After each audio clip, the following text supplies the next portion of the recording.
Hi, good morning.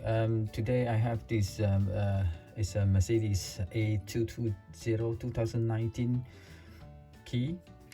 Okay, this one is very it's quite simple actually. It's batteries at the back here. So you see the button here.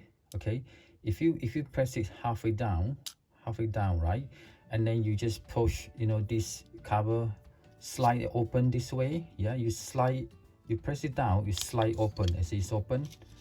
You see it's open, yes. And then there's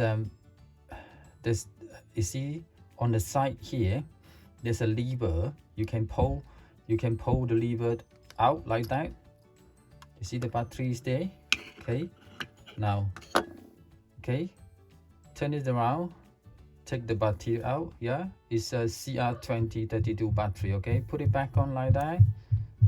Okay, and then you slide it back in again. Okay, slide back in like that. Yeah, slide back in. Okay, all the way in. Okay, and then you put the cover back on like that. Yeah, you see the cover. Yeah, go down like that. Go down. Yeah, go down and then just press it, slide in. Yeah, and then that's it. So halfway down, slide the cover open for the battery. If you push it all the way down, and then you can release the blade. Yeah, okay, all right then. Thank you for watching. Yeah, thank you for watching. Thank you. Bye.